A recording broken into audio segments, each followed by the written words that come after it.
Well, can you two do anything worse to me? 1 minute, 37 seconds later.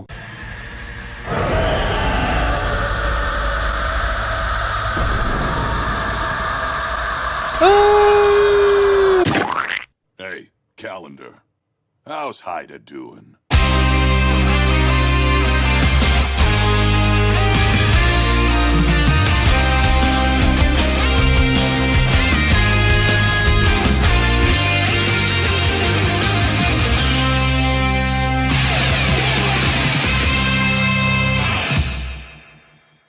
So recently, the latest season of Aggretsuko dropped, and unfortunately, it left a terrible taste in my mouth. Blah! Hi, I'm MangaKamen, and it's showtime, baby! But before we get to the actual review of this, I do feel like we need to have a quick summary of part of why the latest season of Aggretsuko, and for those who haven't actually seen the show, get an idea of what the hell I'm talking about in this video. If not, I'll probably have a chapter down below that you can just skip this. Granted, if you want some context as to what I'm talking about, I do lightly touch on it in a video that I made about another character in the show, Haida. And if you're wondering about the thumbnail and my opinion on Haida and if he's still a simp to me even after this season, I'll simp myself. Let's go! Let's go! Let's go! What in the hell am I looking at? there you go. Made by Sanrio, the same company who made Hello Kitty, Aggretsuko, also known as Aggretsuko, follows an anthropomorphic red panda office worker who has to deal with a typical Japanese life, going through the woes of being in a dead-end job, budgeting money, and trying to just survive as a functioning member of society. In the final season, Haida the hyena is the current boyfriend of Retsuko, and he starts off being jobless and addicted to playing a game online. He spends a ton of money on worthless in-game crap and eventually gets kicked out of his family's apartment building. And he's homeless, jobless, and essentially forced to spend his time in a net cafe so he doesn't end up on the street. Not yet, you righteous bastard! And this leads into the concept that I want to talk about before we get to the actual meat of this video. The cyber homelessness. If there's one thing I do appreciate about the series Aggretsuko, it's the look into Japanese culture. Now, I'm not sure if you guys have noticed, but I'm a filthy American. Don't let the moniker MangaKamen fool you. In my veins are filled with artery-clogging grease that you can only find in America. But as such, I love looking into other medias that do talk about actual cultures of other countries, both the positives and the negatives. And I want to look into the concept of cyber homelessness. Homelessness is a real aspect of our everyday life, no matter where you live in the world. And in all honesty, it can be argued that Japan, if you're down on your luck, you can spend your time in a net cafe. At least you're not out on the street. To explain, a lot of net cafes in Japan, as well as manga cafes, are open 24 hours and have a lot of private booths that people can rent for various amounts of time. The idea is that you can have a roof over your head and a safe place to sleep for a relatively short amount of time. Some cafes even have showers and laundry rooms, as well as in order to provide basic services to people. They even offer like free food and drinks too. It's a more affordable means of renting a room than getting a hotel room. Granted, this still has a lot of issues, such as not having an actual home address, which means you can't open a bank account, you can't receive government support, you can't update your stuff such as a driver's license, and you're unlikely to be hired as a regular worker because of this stuff. It's essentially a pit of despair that is nearly hard to claw out of. This is also exemplified by the character Shikabane, a 21-year-old skunk girl who essentially helped Haida out when he was kicked out of his apartment and was effectively homeless. She's a young girl who essentially doesn't have anything going on in life, and considering that she makes whatever living she can via the internet and doesn't want to be in the meat grinder that is the Japanese work economy, I found the character fascinating. I mean, her design is probably one of the best in the entire show, if I'm being honest. And later in the season, we see her down on her luck, with Haida buying her a meal so she doesn't starve. Kinda made my stone-cold heart crack a little bit, not gonna lie. The first part of the season really focuses hard on this aspect, and I was somewhat aware of this cyber homelessness, thanks to the video game Judgment. The more I drink, the stronger I get. In the game, in order to find an informant, you had to go to a net cafe, and during the scene I was confused at the design of the place, and even more so at the booths that had the character Tsukumo in it, as well as the bed-like floor he was on. It got me intrigued with this, and I really wanted to see more about this aspect considering Japanese culture. So, when Aggretsuko decided to cover this topic and have a character be focused on it, it really drew my attention towards the series. Because, honestly, one of my biggest fears in life is to be homeless. So to see a show talk about this and show the horrors of one of my biggest fears, it really got my attention and really drew me into the season. To get back to the show itself, Haida manages to get out of this slump because of Retsuko and how the two live with each other now. And unfortunately, we move away from the cyber homelessness plot aspect. which is fine, I guess, especially since we're finally able to meet Haida's family at a dinner. Oh damn, Haida's mom is really cute and right.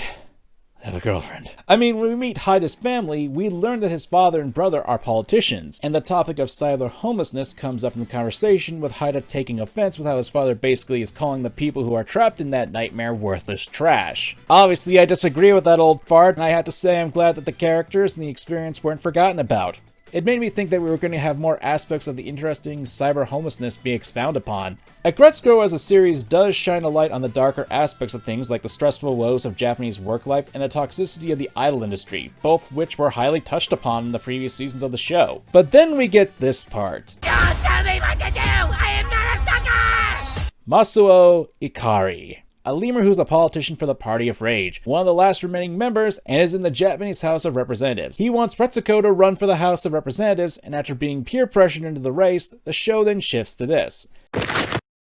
How'd that happen? And in all honesty, I didn't like this. I didn't like it at all. Mainly because with all that setup of the social issue that plagues Japan pretty much gets left in the wayside. Which is a shame because this kind of social issue should have been a platform for the political run, but it doesn't. It's at this point I need to take a moment and address something. As a critic and entertainer, to some degree, there are several ways to critique something, and frankly, what route you take with your critique is important as well as what you say. For me, I can't stand the critique methodology that is, because this thing didn't do what I wanted to do, it's bad. When you take that route of critique, you judge a work not on its own merit, but on expectation. And unfortunately, it's a style of critique that is slowly infecting our online discussion, and one that I don't really care for. Now, you may be wondering why I, MangaKamen, the handsome devil of YouTube, would point this out right after I talked about how the second half of Aggretsuko left the cyber homelessness aspect and moved into the politics section. The thing is, there was a lot of focus on the cyber homelessness. And we even had a very important scene where Haida was disagreeing with his family over it. We had a character who helped Haida go through a hard time and essentially gets pushed to the wayside. And it's not like the homelessness issue couldn't have been used as a political talking point, as I said before. To me, there was a lot of setup for this to be an overarching theme for the season, but it's immediately dropped for a political campaign that comes out of nowhere. It's not so much the show didn't do what I wanted to do, rather it was the show itself that had multiple aspects of the social issue being discussed and used as a theme in the first half and gave me an actual expectation for me.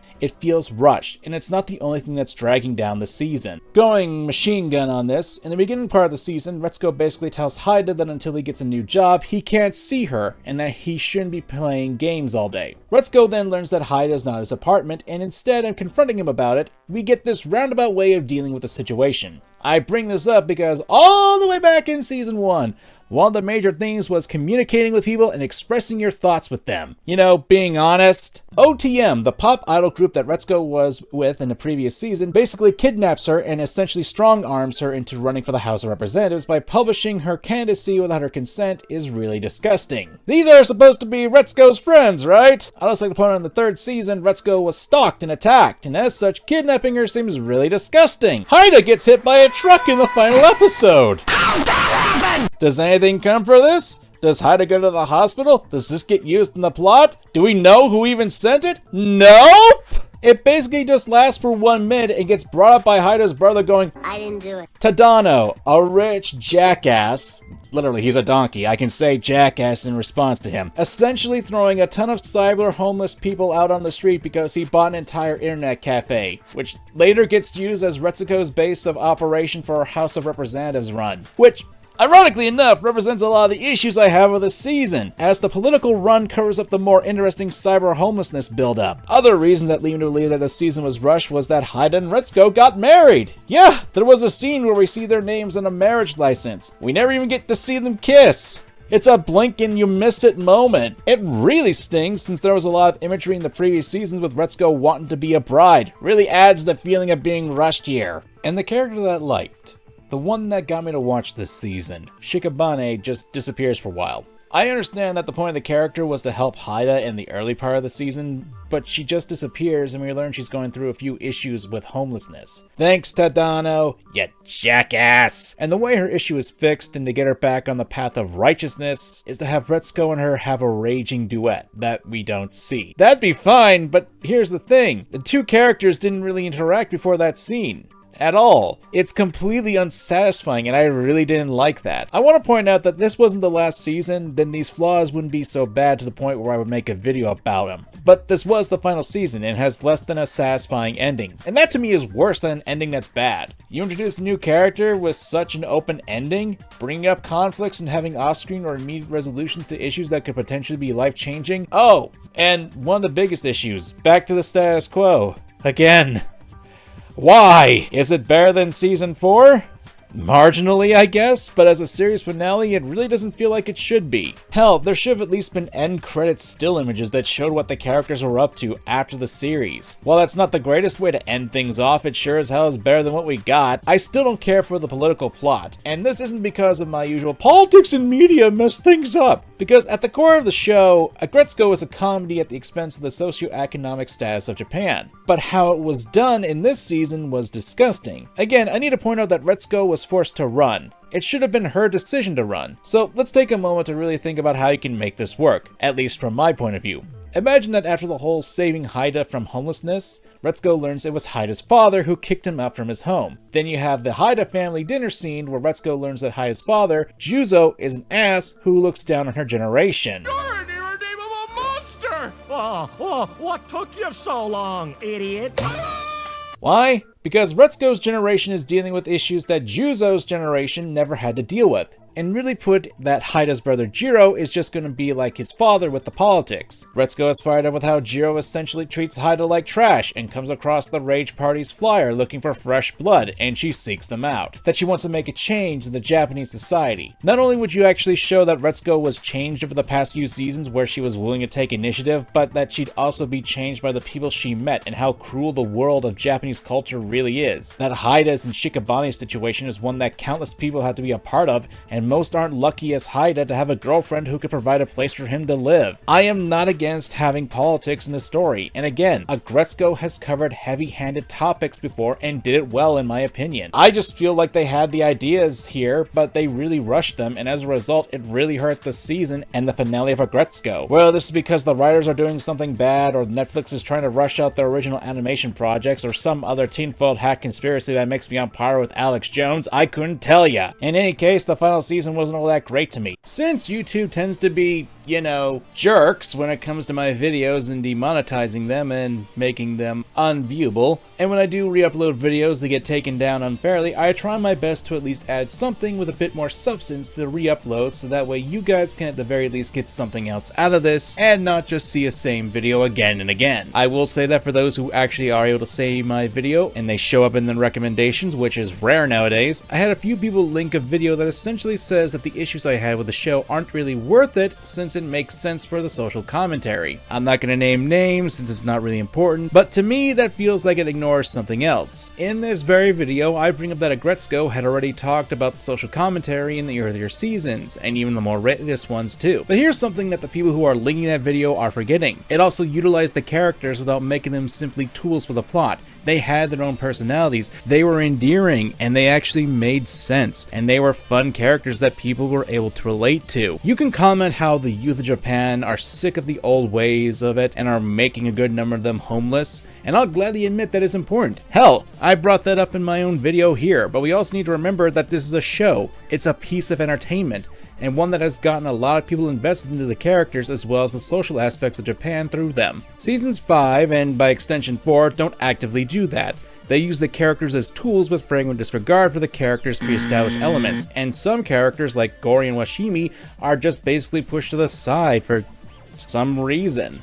Let's give a couple examples for what I mean and how it hurts the characters. Take Tadano. Now, I already expressed how I didn't like how he essentially kicked out a whole group of people from a safe home base when they were homeless, but you need to recall that his reasoning for doing so was because he didn't want so much space, but bought the entire place for himself, so it ruins the purpose of having less space when you have the entire location to yourself. Just because you have a single cubicle, that does not change it. If that were the case, you could have just bought a cubicle right then and there and put it in your room. And this event is not commented on, even though it's the same place, literally, that Haida had effectively used to survive when he was homeless. It's a real dick move, and one that flies under the radar for the characters. It's just, why? Then there's Aggretsuko herself. There's always been this critique of Aggretsuko from the fanbase, how at the end of every season we're essentially getting back to the status quo, and it's a criticism that I can see. However, I feel that this criticism can really be levied at Aggretsuko herself. She's a character that remains in her situation, even though she has her own outs to get out of it. I lightly touched on this while talking about Aggretsuko when she was forced to join the political party, especially with her OTM friends basically, ignoring her traumatization, but this was also a thing in the previous seasons past season 2.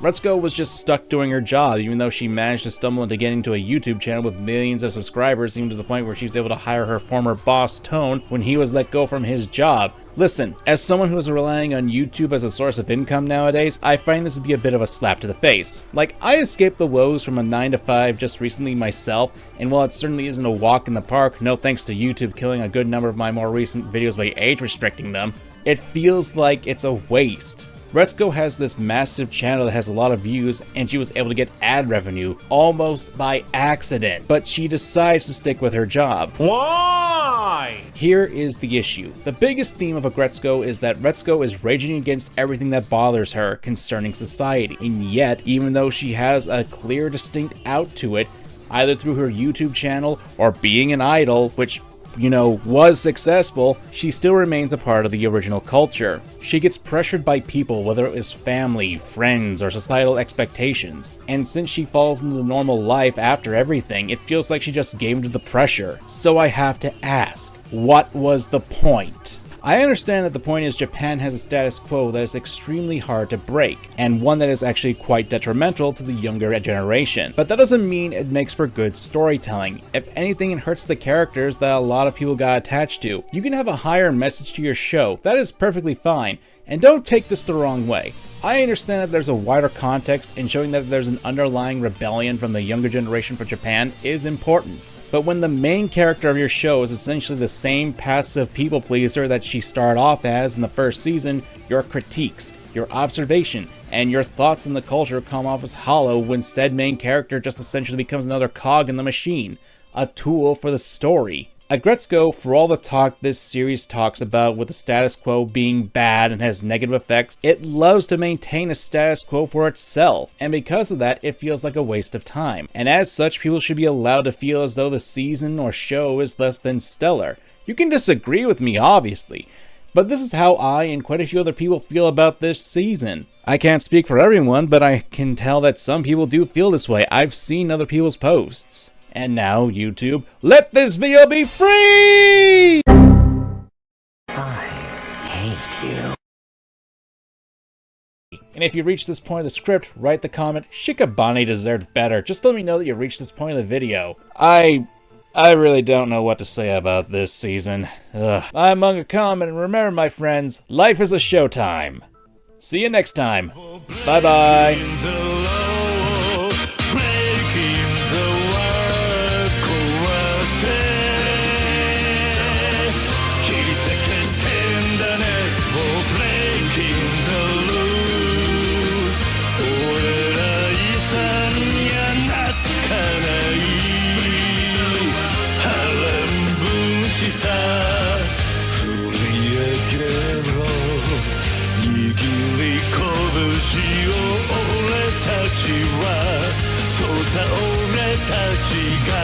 Judgment.